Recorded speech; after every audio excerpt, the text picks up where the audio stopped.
Hi guys, welcome to my channel. If you find it interesting, please subscribe to support my project, and we are starting a new adventure.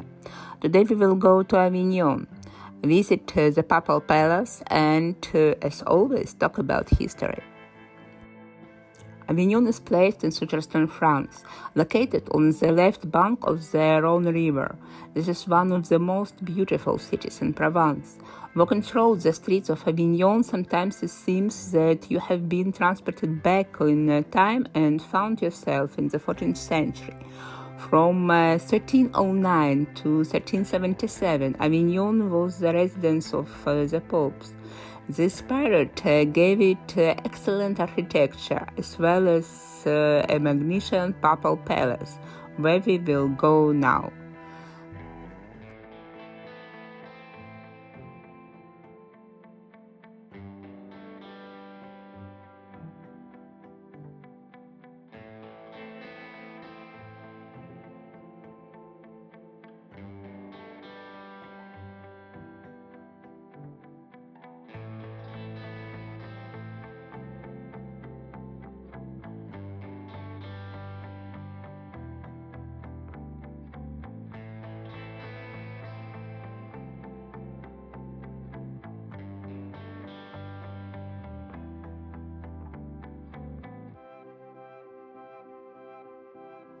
The Pope's Palace is one of the main historical and cultural monuments of Avignon. It is considered one of the largest palaces in Europe and is protected by UNESCO. The construction of this palace lasted for 30 years, during the reign of three popes, Benedict XII, Clement VI, and Innocent VII. The story connected with the finding of popes in Avignon can also be read in the series of novels by Maurice Druon, The Accursed Kings. Avignon became the seat of the popes in 1309, when Bertrand the Good, known as Pope Clement V, after the defeat of Pope Boniface VIII in a conflict with King Philippe IV of France, moved to Avignon. Lots of names, isn't it? Well, if you don't know all this story, it is well described in the first book of the Accursed Kings, The Iron King. Avignon belonged to the Counts of Provence, and Pope Clement IV bought it in 1348 as his own. In Avignon, the popes felt safer than in Rome, where there were huge conflicts between aristocratic families. In addition, the papal state in the center of Italy then actually collapsed. The period when the popes were here, from 1309 till 1377, is called the Avignon Papacy. The first Avignon popes, Clement V and John XXII, lived at the Dominican monastery, and in 1334-1342 began the reconstruction of the old episcopal palace. The structure of the palace consisted of two parts, the old and the new palaces. By the time construction was completed, their total area was 11,000 meters square. The bulk of the papacy income was used for this palace. The old palace was built on behalf of the Pope Benedict XII. The Pope ordered the demolition of the old bishop palace and construction of a taller, more massive building with a monastery, powerful walls, and towers in its place. During the reign of Clement IV, Innocent IV, and Urban V, the fortress was rebuilt and expanded many times. This is how another large structure appeared, the new palace, with a chapel for papal services. The interior of the building was richly decorated with frescoes, tapestries, paintings, sculptures, and wooden ceilings. The popes left Avignon in 1377, returning to Rome, but this was the beginning of the papal schism, during which the anti-popes Clement VII and Benedict XIII made the Avignon palace their residence until 1408. But even after the deposition of the anti-popes, the palace remained in the hands of their supporters for several years. Let's also try to understand who were the anti-popes. An antipope is a person who claimed to be a bishop of Rome and leader of the Roman Catholic Church in opposition of the legitimately elected pope. Hope you are not boring with all this information. Now we are going to see the palace inside. So, back to the history. In 1433, the palace again passed to the popes. In 1789, during the French Revolution, the palace was plundered. During the Third Republic, the interior woodwork was removed to build stables. The wall paintings were painted over, and the premises were used as a dungeon and barracks for soldiers. Here you can see a model of the palace. The palace has 12 towers, the highest of which have 5 floors. Inside the towers, there were service, residential, and ceremonial rooms. In total, we can see 25 rooms. The rooms have almost no furniture or carpets, but stone carving and other architectural decor have been preserved. And some rooms have survived frescoes that once decorated the walls. Now they are considered as the main treasure of the palace.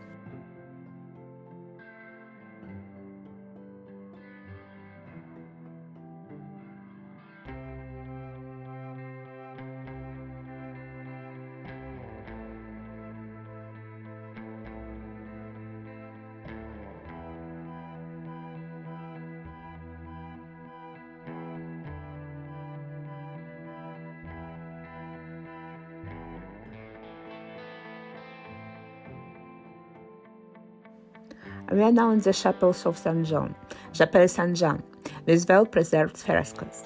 The wall paintings dedicated to the life of St. John the Baptist on the northern and eastern walls, and to the life of St. John the Evangelist on the southern and western walls.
We are in the ancient chamber of the Chamberlain. In the time of my visit, in the palace was also an exhibition called To Love, Art in the City, Poetic of Revolt by the French artist Mystique. So in many locations you will see such modern artworks. I will not comment much on this topic, first of all because I don't know much about this artist, and secondly because our topic now is the palace itself. So let's back to this room. This room is the first apartment that the Chamberlain occupied in the palace before he was allocated a new room. The Chamberlain is the highest official in the church after the Pope, a kind of prime minister who is responsible for the apostolic chamber, that is, for finances. This room is called Papal revestiary. The Pope here put on the jewelry that he wore during the meeting of the consistory. The walls of this room are currently covered with 18th century woodwork from the consulate of the old town hall of Avignon.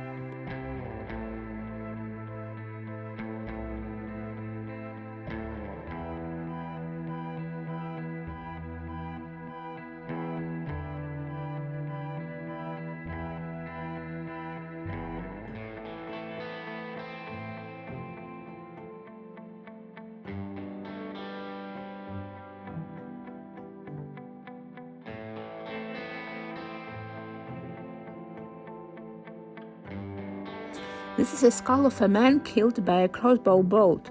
It's almost certain that he was a victim of a siege of a palace, 1398-1411.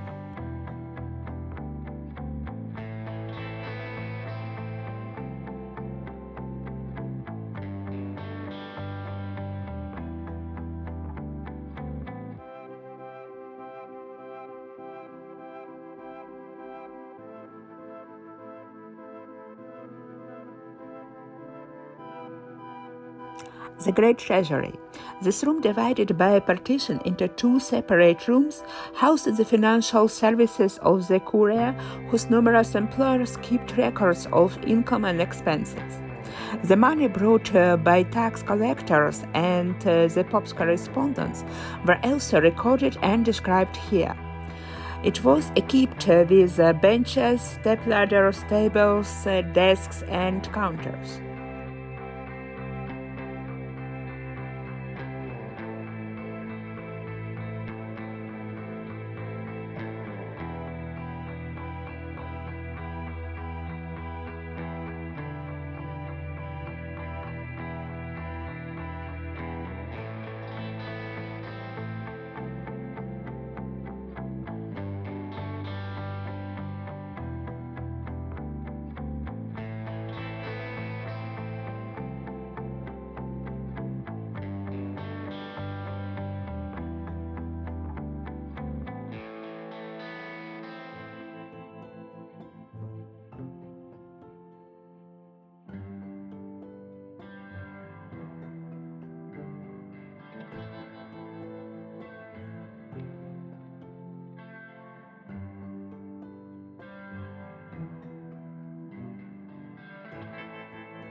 Going down the steps, we appear in the palace gardens. The new pontifical gardens structured in two areas. The palace gardens, or gardens Benoit XII, 1,250 meters square, and the Pope's gardens, 662 meters square. Here we can see many different plants. The Pope's gardens had direct access from the Pope's apartments.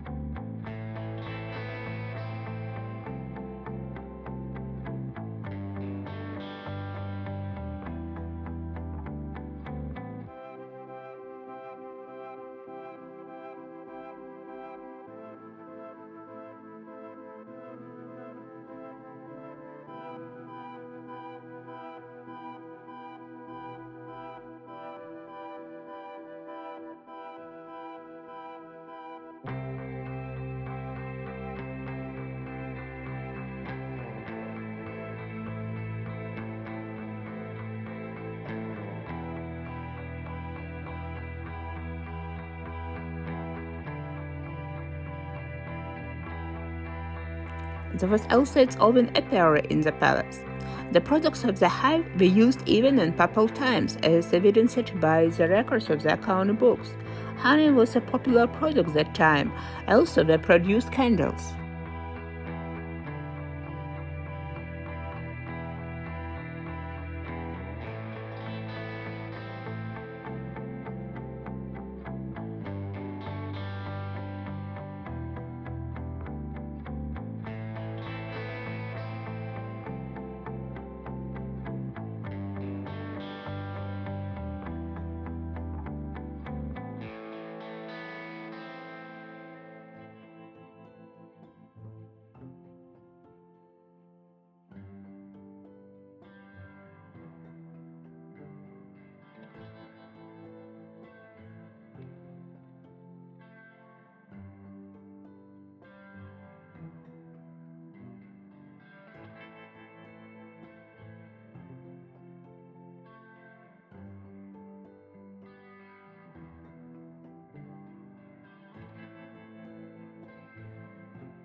Previously, there were more frescoes in the palace, but in 1413 there was a fire in the palace, and this fire destroyed many frescoes.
The San Matteo's Chapel.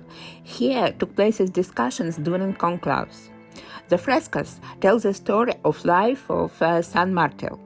The frescoes were restored in 2014, and due to the extreme fragility of the painted decorations, the chapel is open to visitors only by reservations.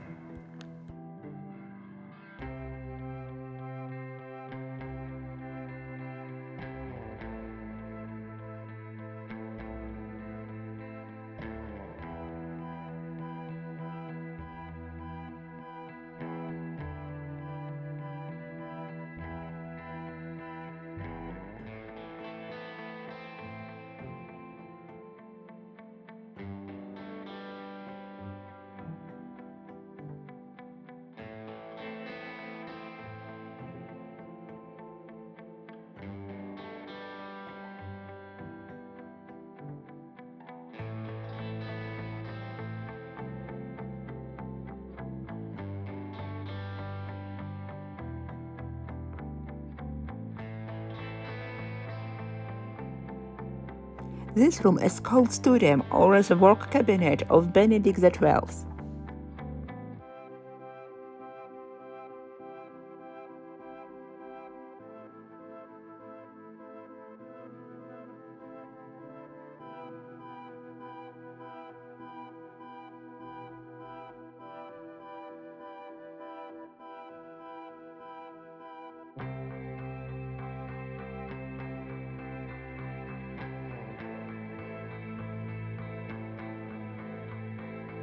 And now we're in the Pope's room.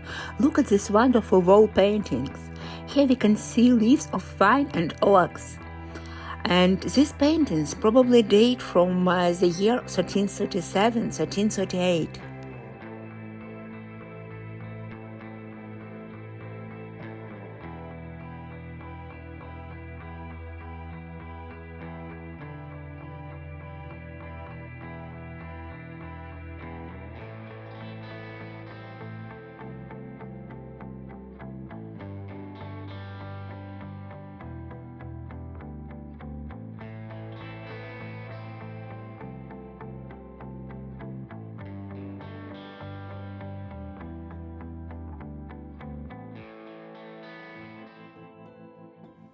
A narrow corridor leads from the Pope's room to the Serf room, or Clement VI's study.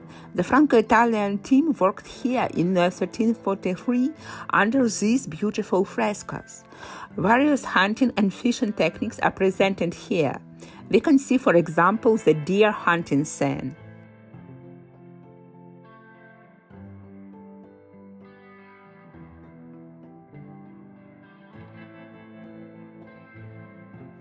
And here are the plaster effigies of prominent figures during the papal rule of the palace.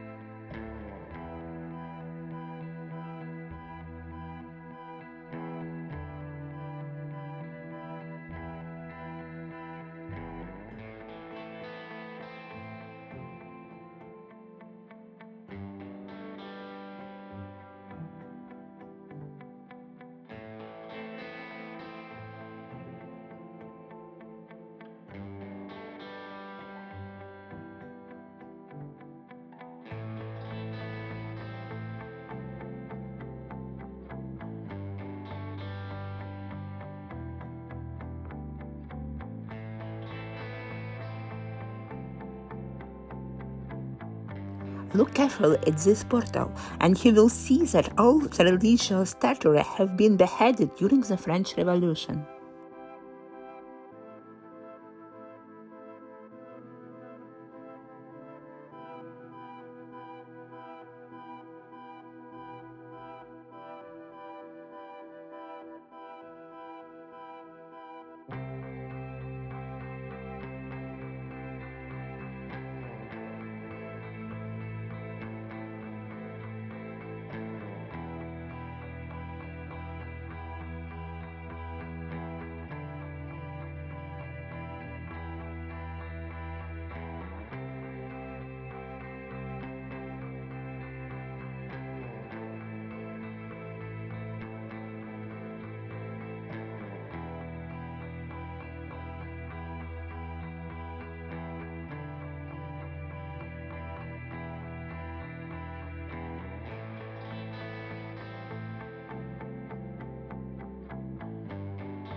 Stairs lead to the roof, and here we can have a better view on the pointed towers of the palace. And if you don't pay attention to the exhibition of contemporary art, which we periodically encountered along the way, and which coincidentally coincided with my visit to the palace, you can feel that we transported several centuries ago. It's on the roof where you can feel this the most.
These are not real graves but moulages.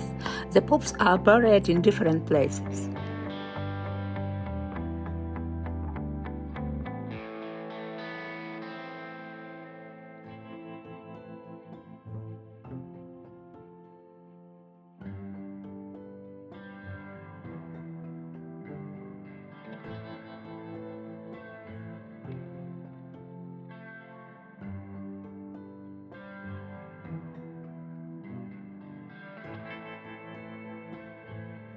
The staircase, called Staircase of Honor, is designed in Italian style by Jean de Louvre and leading from the courtyard to the Grand Chapel.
So, we just visited the Papal Palace.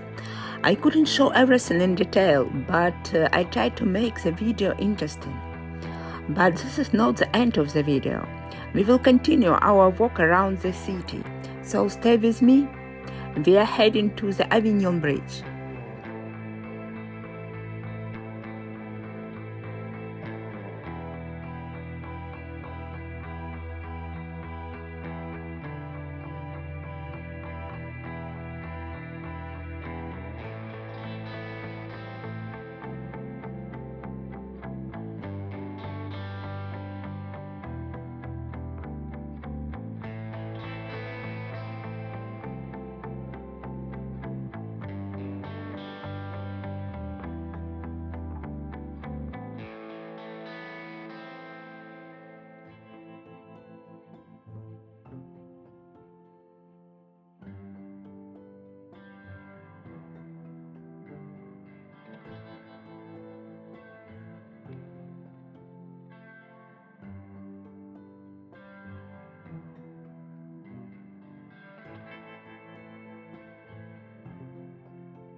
The most interesting thing about the Avignon Bridge is that it's not a usual bridge, better to say half of the bridge, but let's do it in order.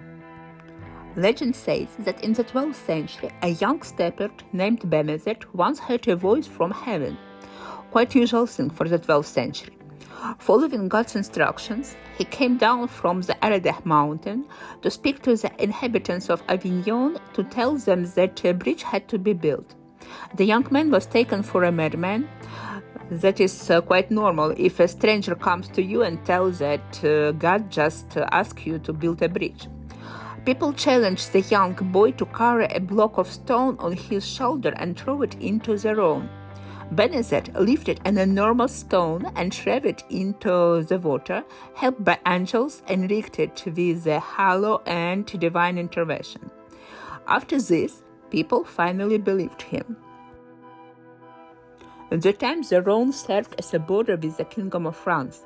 The construction of the Avignon Bridge, which began in 1177 and was completed in 1185, created a border post. The speed of the work was soon attributed to divine intervention. The use of this bridge, which followed a sinuous road, was quite specific. The bridge is only 4 meters wide, so it did not allow two carts to pass at the same time, so goods had to be transported by boat. However, the bridge had greatly simplified exchanges. It made it possible to control traffic and to levy tolls. For a long time, the bridge was the only one to allow the crossing between Lyon and the Mediterranean Sea. The massive arrival of population and pilgrims led to a sudden development of the Papal city. Originally, the Avignon Bridge was a usual bridge, and it spanned the Rhone.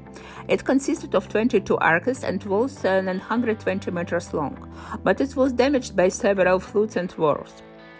The bridge was rebuilt several times. Finally, so happened that the riverbed changed, and the arches collapsed one after the other. The bridge was opened and closed again and again for repairs until 1669, when a new flood of the Rhone caused the most of the arches to fall down. After this, the bridge was abandoned because it was too expensive to maintain it. The structure was then practically identical to the one we know today. It now has only 4 arches. In 1812 was built a new bridge, this time made of wood, and this, the old one, stays as a tourist attraction. In the 15th century, many popular songs that accompanied weddings evoked the Avignon Bridge. In 1876, it was an international success with the operetta Sur le Pont d'Avignon, on the Bridge of Avignon, and then it toured the world. This song is still well known in France. I don't know if I can insert this song here according to YouTube rules, that's why I will leave the links below the video.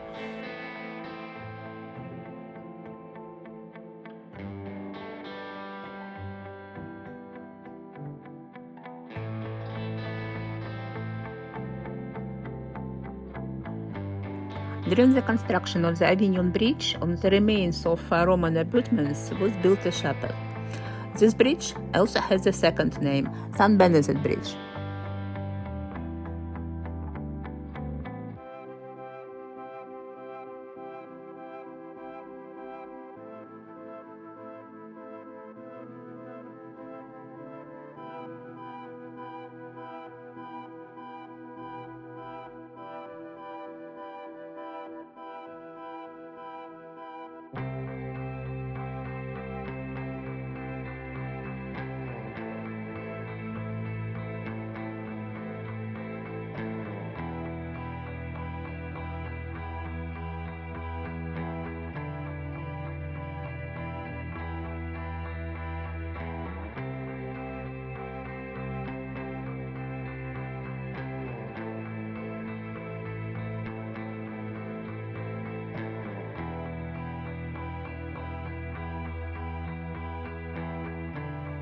And we continue our walk around Avignon, and now we will move from the 14th century several centuries forward.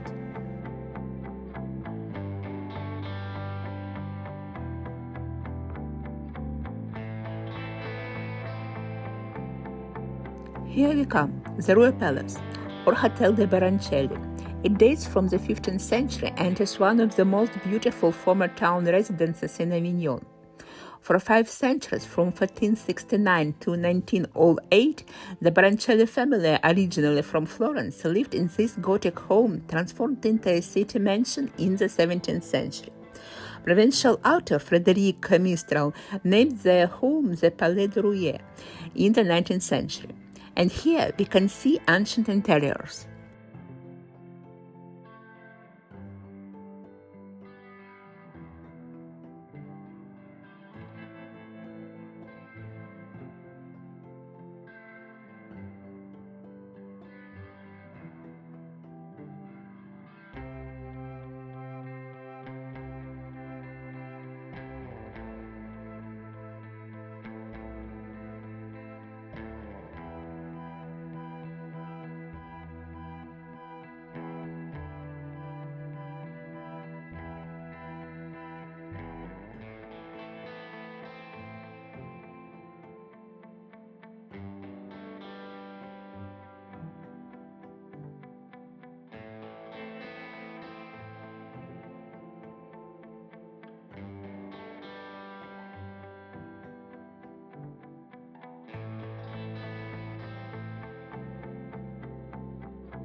Hope you like this video, and I really advise you to visit Avignon. You will be impressed by it.